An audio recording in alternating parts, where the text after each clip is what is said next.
Hello everyone and welcome to the All Eyes on Paris series brought to you by The Athlete's Story, where you'll get up close and personal with the best beach volleyball players in the world as they head towards the Paris 2024 Olympic Games. I'm your host Kerry Potthast, motivational speaker and storytelling coach. I also competed in 3 Olympic Games in the sport of beach volleyball, and I was fortunate enough to have the stars align back in 2000 when Nat Cook and I won gold at our home Olympics in Sydney. Now, we all know that storytelling brings big events like the Olympics alive and connects us with the competitors on a much more personal level, which is why All Eyes on Paris will be following the top players and delving into their personal journeys, uncovering their magic and helping you get to know them better, all while they are on their road to Paris. So whether you're a fan, an aspiring beach volleyball player, or you're just looking for some inspiration, get ready for an exhilarating journey into the world of these elite athletes. My next guest is defender and now defender and blocker 27-year-old Austrian Moritz Pristauz.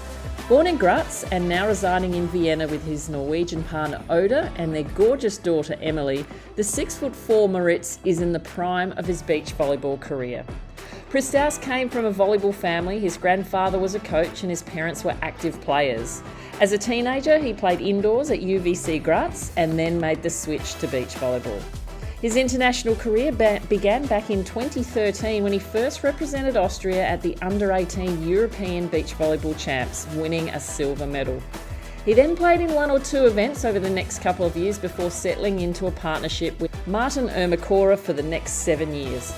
A few medals on the world tour, but never really settling into any consistency, created an opportunity to make changes. A switch of partners at the beginning of the Olympic qualifying period early in 2023 may have been seen to be a risk in some people's eyes, but for Moritz and his now new partner Robin Seidl, it was a matter of now or never.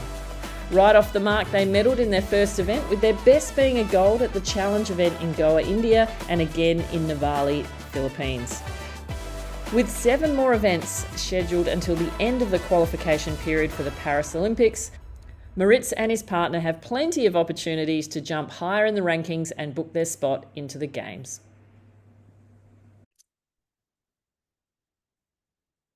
Okay, well, welcome, Moritz. Firstly, do you have a nickname? Do you have something that we can call you for fun? No, a lot of people call me Mo. It's just short for Moritz. Mo. But yeah, other than that, not really, no. Okay, I had so many. I had Kez, Keza, Potsy, all sorts of things. In Australia, a mo would be like your moustache. So Yeah, we would say you've got a mo. Mo's got a mo. yeah. I'm going for that lately too. Yeah. I think ever since COVID, I tried it, but it just stuck. I don't know. Yeah, it's so much easier, especially when you're traveling, I guess, as well.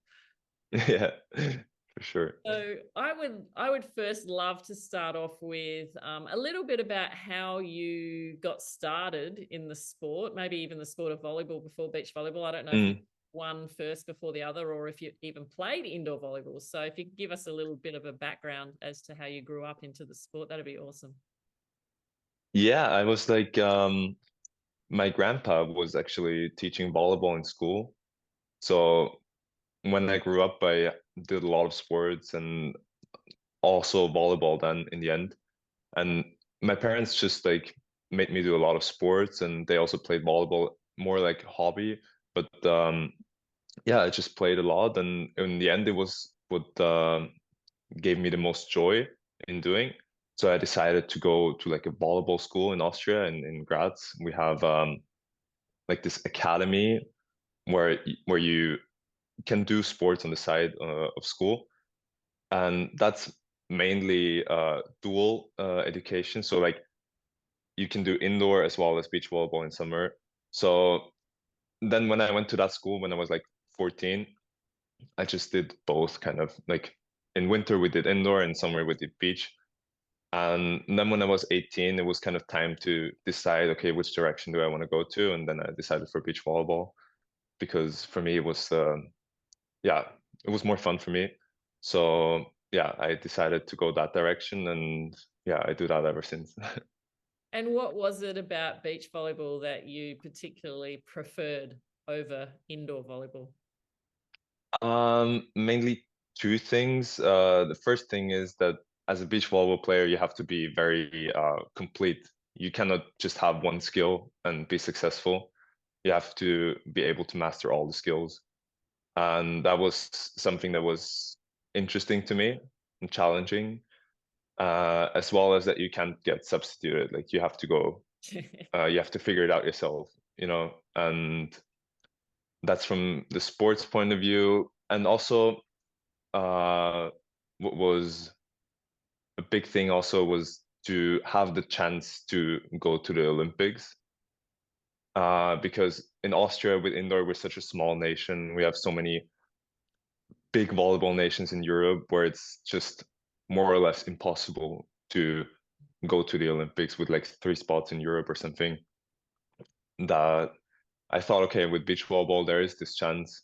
We had many Austrians at the Olympic Games in beach volleyball. So that was very tempting, yeah. Yeah, it's the same thing happened to me. I played indoor Mm, for about 10 years. I only started playing beach volleyball in my late 20s when I realized mm, we had a much better chance of, well, I personally, as an athlete, to go to the mm. Olympics. Same thing, Australia was not really on the map in terms of an Yeah. Olympic for indoor volleyball. So yeah, it's a great alternative. Absolutely. Did you go to university then, or did you work in the beginning? I started to study economics. It's still ongoing. It's It's a the long longest process. I'm course just trying. ever. I just tried to do it on the side, but yeah, haven't been really good at it lately. It's just very time consuming, like the whole process to try to qualify for the Olympic Games. Having a Mm, daughter also now, it's many things that are time consuming, so it's not so easy, but I'll just try to do as much as possible on the side to, yeah, potentially have something for later. yeah. Is there something that you have your eyes set on after your volleyball career? I mean, it could go for another 10 or 13. I mean, look at the Mm. Spanish guys, you could still be playing until your 40s. But have you got something in mind, or are you just going to wait and see what happens and what opportunities come up?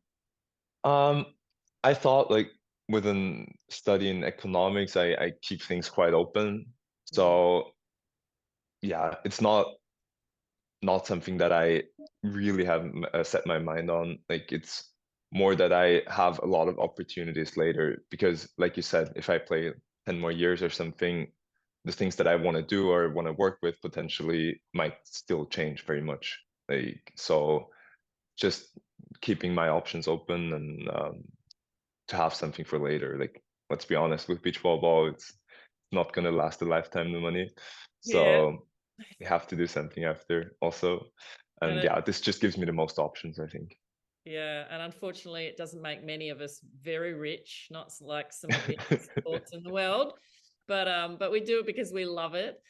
So life Exactly. must have changed for you over the last few years, especially with your partner and then with your child. Tell me what the differences are. Do you get to take your family on tour with you? Do they come, or is it hard? Like, how do you manage all that as a father on tour of a young child? For sure, it's not easy to be gone from your family to because also my girlfriend is from Norway. So she lives here with me in Austria. Her family is back in Norway. My family is also not in Vienna. So mostly then she's alone with the kid while I'm gone. So it's for sure it's not easy. When it's like practice camp or something, we try to bring them and like just share the time that we have. For tournaments, it's a bit more difficult. Most tournaments, especially now in the beginning of the season, is in Brazil or Mexico, which is just like a far travel and also expensive travel for us. So there it just doesn't make the most sense, even though it's unfortunate. But yeah, I just think that for tournaments where the focus is very much on playing and also besides the games, it's like um not so easy to spend a lot of time with them. Yeah. Then it doesn't make a lot of sense. but whenever it's no tournaments, I just try to spend as much time as possible at home. Yeah, it's I know it's difficult, and there are so many fathers on tour, as there are now so many mothers coming back, you know, women who have Yeah. kids and coming back and winning tournaments. I mean, we just saw Carol from Brazil, mother of two, Yeah. win a gold in Doha, which is pretty special. So I'm thinking maybe the volleyball world needs to create like a creche, like a special like service and an area perhaps for all the children on tour, just to keep it. That would be With a fantastic. nanny. Yeah, have nannies for all the players. That'd be so Yeah. good. Yeah, we won't hold our breath for that one. So talking a little bit about your like beach volleyball career, where you're at now. So obviously you guys are on the road to Paris. Your world ranking is around that mark where, you know, there's quite a few, there's a big bunch of teams right now in the same kind of push to get into that top 17. Where do you see your team, and what do you think you need to do to push through those teams to get into the Olympics? Yeah, I think we're around like fighting for one of the last spots currently. Like if you look at the average results of the teams, there's like a big group of teams that are constantly in main draw in the Elite 16. So those spots are kind of taken if they have enough tournaments. And then there's like those last one or two spots that there's I think 3-4 teams fighting for. And yeah, it's just on us then to uh, get some decent results in the challengers, especially like make some quarterfinals, maybe semifinals and challengers to fill up, because we have some good results from last year. We have 2 wins in the challenger. So also a third place in the beginning of the season last year. So we have some good highs, but our lows are very low. So if we just manage to get those lows out and fill them up with some decent results, I think we have a good shot. Yeah, it's just about doing it. Yeah, yeah. Well, there's two things, right? You have to balance which events, which tournaments you actually play, because do you Mm, play everything, or do you play a select number of the one, you know, the tournaments? Knowing also mm, that towards the end of the qualifying period, a lot of teams may not go for whatever reason. They may already have qualified, or they've given up, or whatever. mm. And so that's where the battle really is, right at the end. Have you worked out, have you planned your next few months yet? We had like not so exact planning, but we did look at it, and I think we're just gonna play as much as makes sense Yeah. and try to maximize our chances. I mean, now we had quite good points with like 2 wins from the challenger and the 9th place in the elite, which didn't get us into the main draw in the elite still, but it didn't really make sense to save those points and maybe waiting for other teams to lose points, Mm. because we need to play as much as possible to get those results in.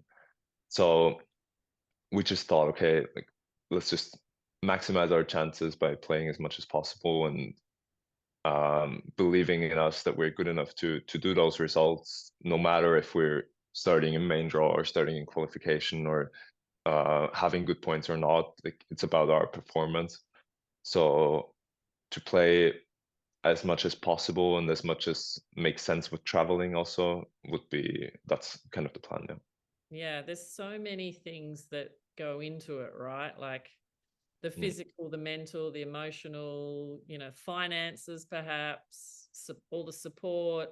And then, you know, you've got to watch the points and think about what you're dropping and what you're replacing. You know, like it's almost like it's too much, isn't it? And sometimes you just have to Uh, focus on, like you said, we just play as much as we can and we do what we can. Have you got things that any goals before the Olympics that you want to achieve with your team, areas of your game that you want to improve, that you think you need to be improving to make it to Paris? mm, I think our goal was mainly to to play without putting pressure on ourselves, without focusing so much on the result, but more on the performance and on the way that we want to play, because we realized that this just gives us the best results, or the best, like, to not think about having to score this point, or just focusing more on the way that you want to play.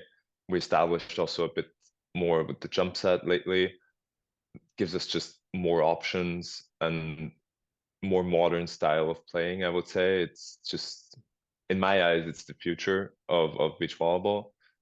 And so we tried to work on that. Also during off season, we tried to establish it a bit more and work a bit more on it. Lately, we started also to switch a bit more on block and defense. So that was also a big point that we worked on, because we didn't do it before. I never was blocker, and Robin never was defender, so that's also something that we worked on this winter. And yeah, that's like something that we can still improve on also. But yeah, that's mostly the points that we worked on. Yeah, that's two pretty massive areas of your game, right? And I Mm, love I love the jump setting. I was looking through your Instagram in preparation for this interview, and I was looking at the shorts, and I love the jump setting. And yeah, like, it's so interesting how the world is going that way. The women are starting to try it. I haven't seen much, mm, in the competitions yet. mm, It's going to be a lot harder, I think. Some women will probably be able to do it, but the men, yeah, it's mm. interesting to see. And it is happening all around the world. I mean, I go to my main beach here in Sydney, Manly Beach, which is famous for beach volleyball, and the young kids are doing it. The 16-year-old Yeah, are doing it. So it's yeah. definitely changed the game. What do you think's coming next for the change of the game? Do you see that there's something yet to be, like, invented? I thought that if you would have asked me like 2, 3 years ago, I thought, okay, beach volleyball is done. There's nothing that there is to develop this, or to reinvent the sport. Like, I thought, okay, it's but then with the Swedish, it was a complete new um style of playing, complete new development that surfaced, that, yeah, changed the game basically. But now again, I'm at a point where I think, okay, this, but then after that, we're done. So I don't really know. I can't imagine much. Maybe to it depends a bit. Like, it changes also with the ball. If they're gonna bring a new ball um that allows more service pressure, let's say, which I think at some point they have to do if they want to have more rallies, because again, the jump set just reinforces the strength of side out.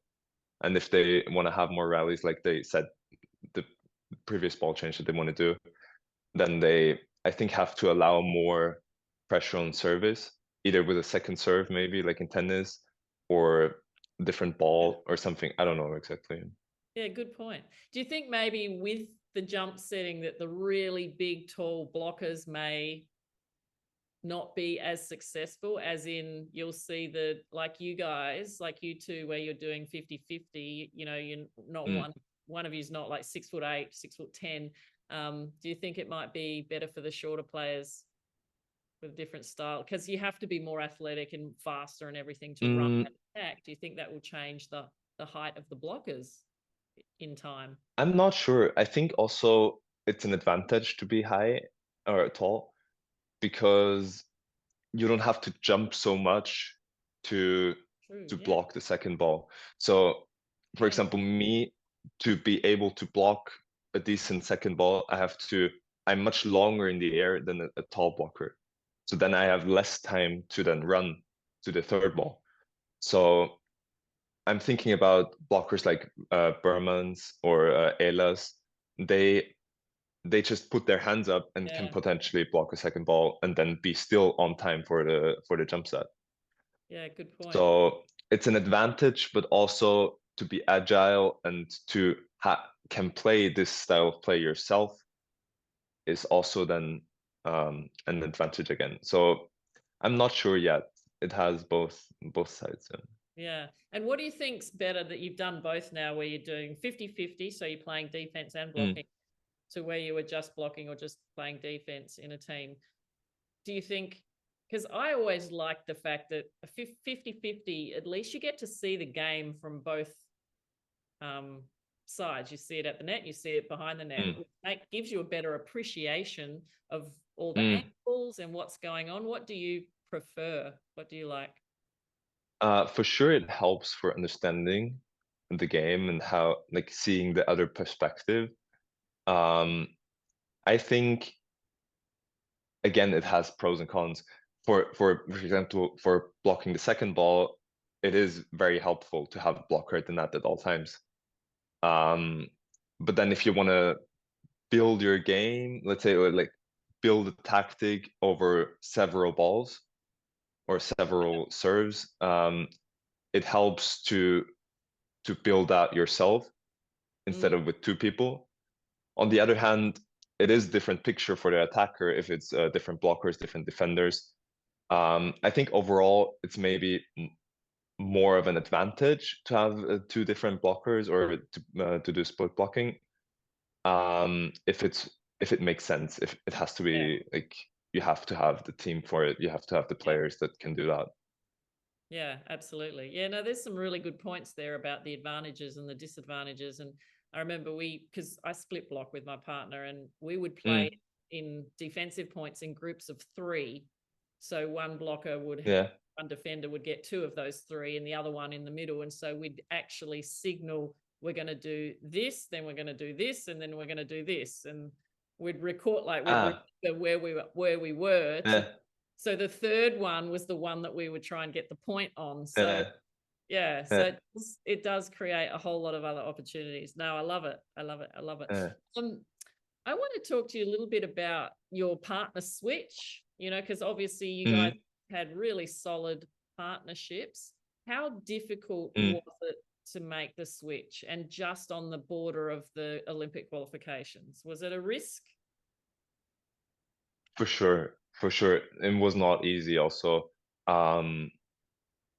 Obviously we've been playing with the previous partners for many years. So for sure it was not easy, and I had to think a long time about it and talk to a lot of people about it before I was sure that it's the right decision.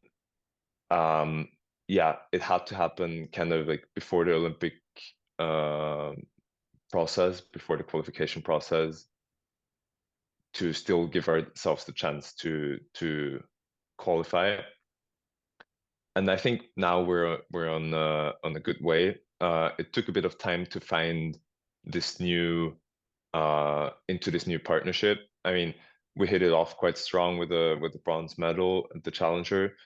But then after that, it was still a period of finding each other. So I think it was a very good decision. Preferably could have been a bit earlier still, but I mean, for sure not later. And in that sense, I'm very happy that we did that, even though it was maybe a tiny bit late. But I think we gave ourselves the best chances. Yeah. And do you think it was difficult for your partners at the time? I mean, did you feel like you were kind of cheating?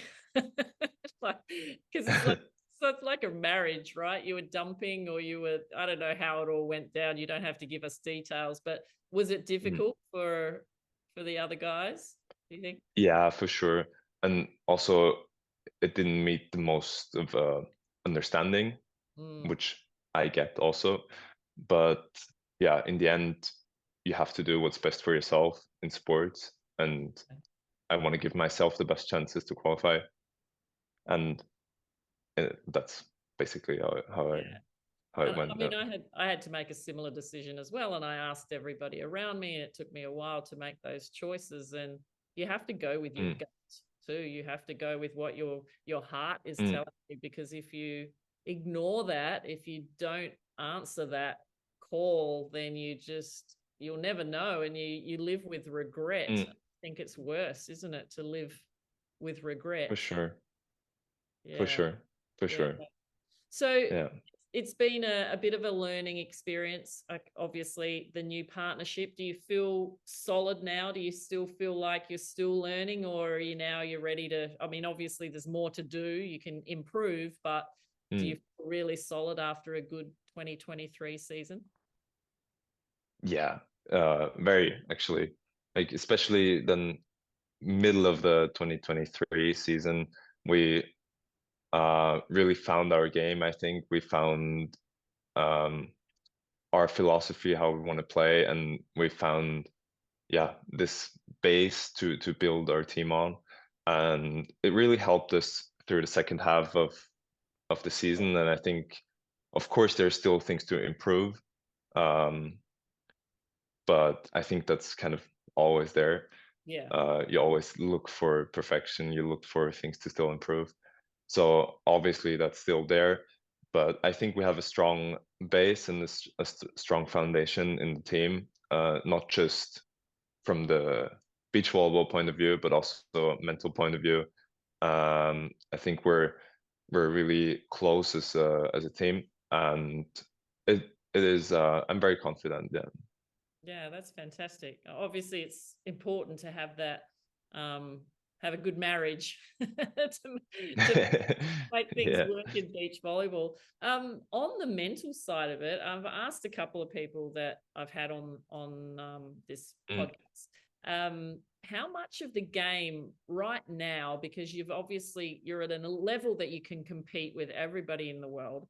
How much of the game do you think now is mental, and how much is physical? If you just use those two, how much is mental, how much is physical?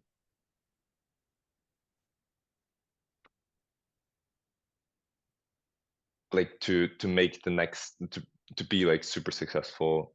I Yeah, think well, even now, you like, can get a long way. You can get a long way with just physical, but you will never be semifinal or medal candidate without having the mental strength.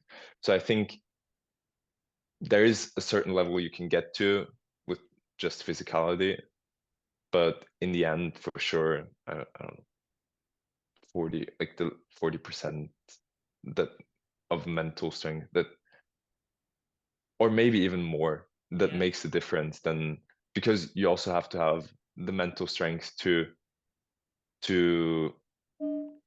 um to be able to live out your physical strength. Like if you're good physically, but you don't have it mentally, you don't never fulfill your full potential that you have physically.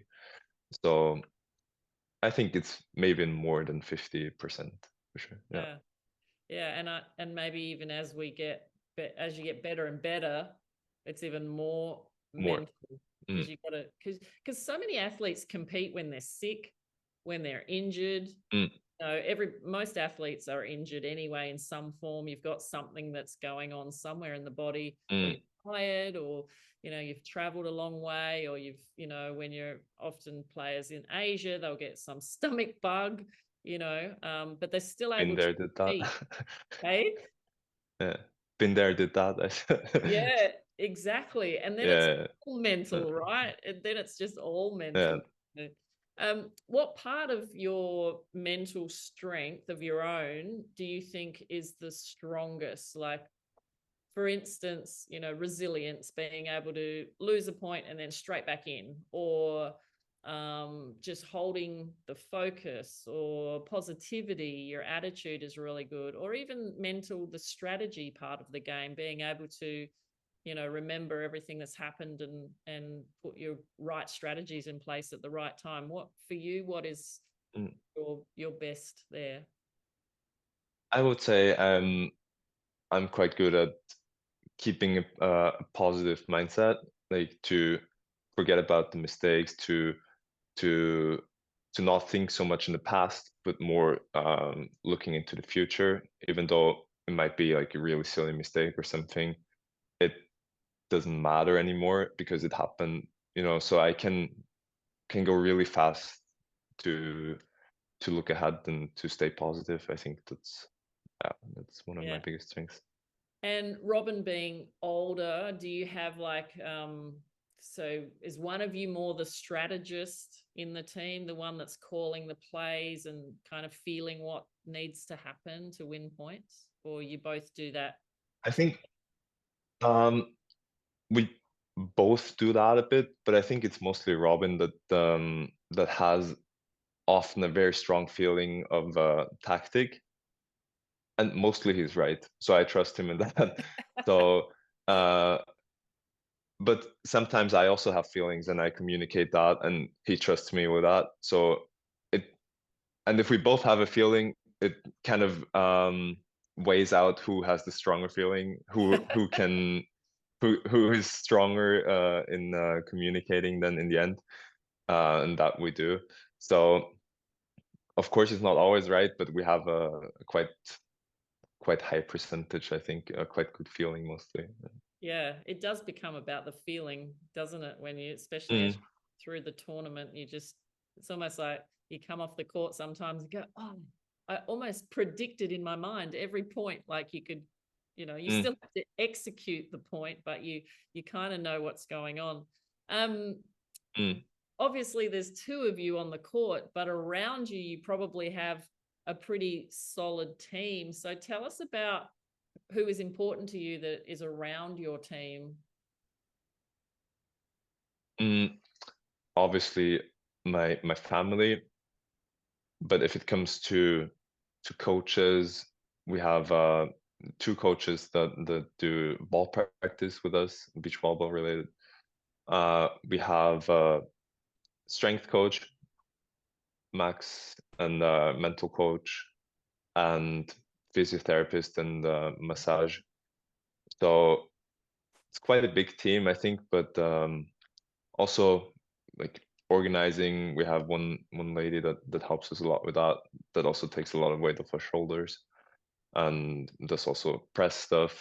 So it is quite many people around the team that can help a lot with um, taking some things off your shoulders, especially when it comes to organizing, when it comes to um, having time. For example, I'm thinking about strength practice, that you they're very flexible. So if it's better for me to practice 2 hours later, it's no problem.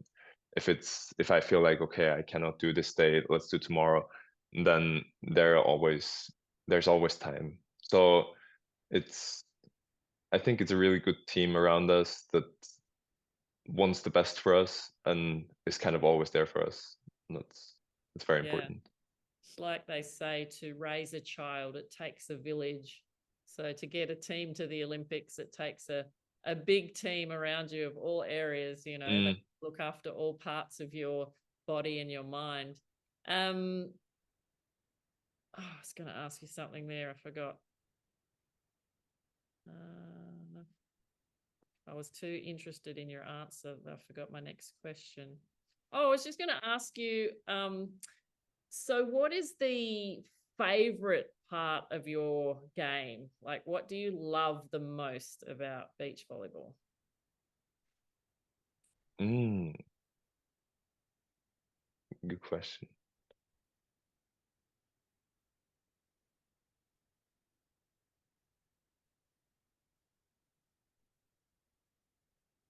Mm,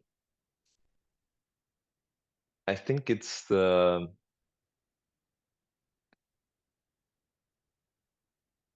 kind of like everything, because it is like the that that it's never the same, like it's always different challenges. You have to do so many things, and it's always a new challenge, and it's never the same point, it's never the same rally.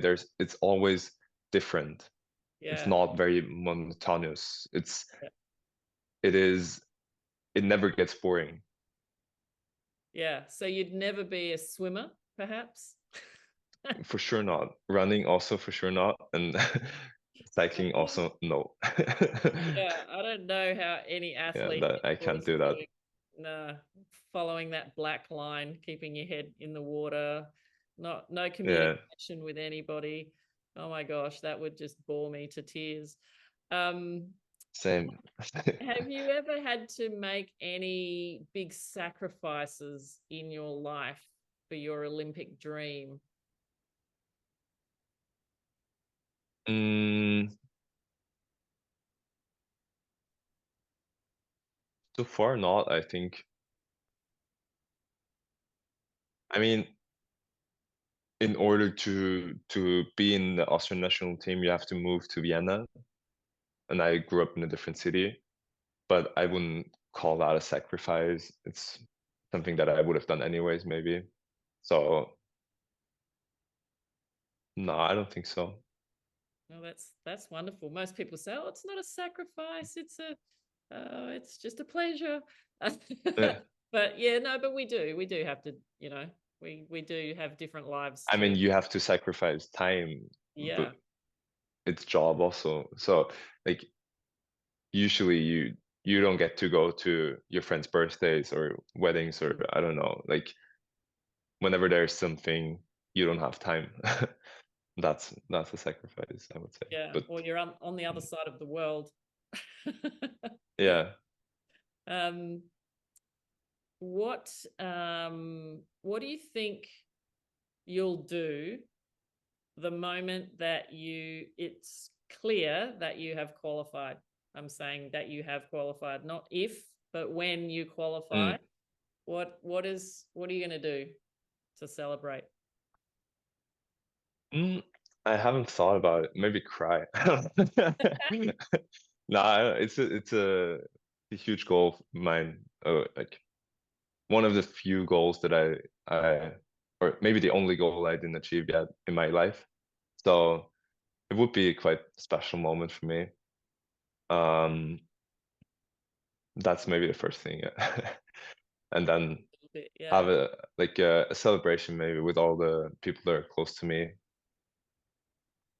And then of Yeah, course I think within, that's yeah, and then of course within a few weeks you'll be at the Olympics. So then it's like changing the whole mindset to go, right, now what do yeah. we do? But I Yeah, love, because yeah, if you're there, you also want to have a good result there. So it's not, I mean, the Olympic thought is to just be there, but I think as a competitor, it's difficult to say, I'll just go there and do whatever. Yeah. Of course, you want to perform. And the first goal is to get there, and then the goal has to shift to do good there. yeah, absolutely. And to have that goal in mind still, because I remember Mm. talking to a lot of athletes, or knowing stories of athletes that go to the Olympics for Australia, and their Mm. goal is all about getting there. And then when they're there, it's like, oh, right, now we're here, and then you don't perform because you're not looking ahead to the Olympics as Mm. well. So um yeah, that is definitely something, having that switch of goal as well. But who do you think's going to stand on the podium in Paris? Do you have any predictions apart from yourself, of course? But Beside me. um, I think has to be Sweden and Norway. And then I go for Austria, of course. myself, besides myself, I said. Um, I don't know, third team. Netherlands looked strong now this tournament. Code, very Mm, strong team. Other than that, I think they're in the best shape right now, but it's still some time until yeah, half a year still. So everything can happen, yeah. I think that the door is open for for sure. anybody who can, time it right, and Yeah, has that mindset and just is ready to be their best. And that's it. That's what the Olympics about. You have to be your best on the day. Doesn't matter what you've done. yeah, Doesn't matter how many sure. medals you've won on the way. So yeah, I think it's all very exciting. It's really, yeah, it's going to be fantastic to see everybody. I'm going to be happy to see you guys there. You'll be there Yeah. in the red and white. Well, I've just got a quick 10 more fast questions, quick serves for Hmm. that I'd love to ask you, just like rapidly, so not big answers, but just whatever comes into your head. So first one, favorite moment of your volleyball career to date? Mm, coming back from 14-9 in the final of Goa to win the medal. That is so cool. I love that. Yeah. Your most admired beach volleyball player, male or female? Phil Dalhouser. Your favorite tournament destination? Vienna. Your best skill?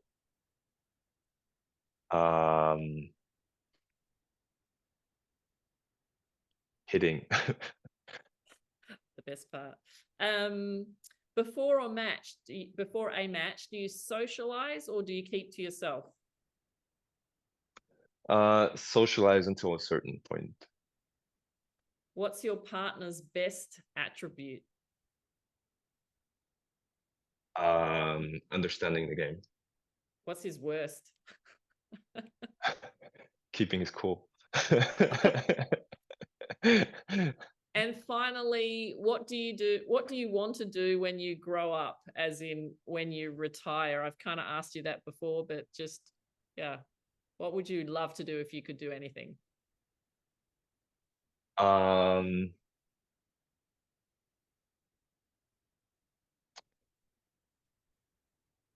Maybe like graphic design. Oh, cool. All right. Maybe you need to design a logo for your team leading into. Yeah, I did actually. Oh, you did. Yeah, Is it out or is it just private? Say again? Is it on social media somewhere, or is it?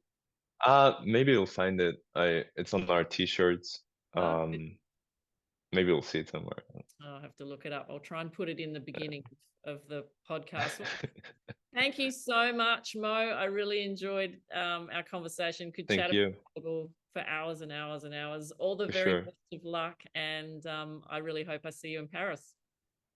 Yes, see you there. Yeah, thank you. Thank you for having me. All right, bye. Cheers. Thanks a lot.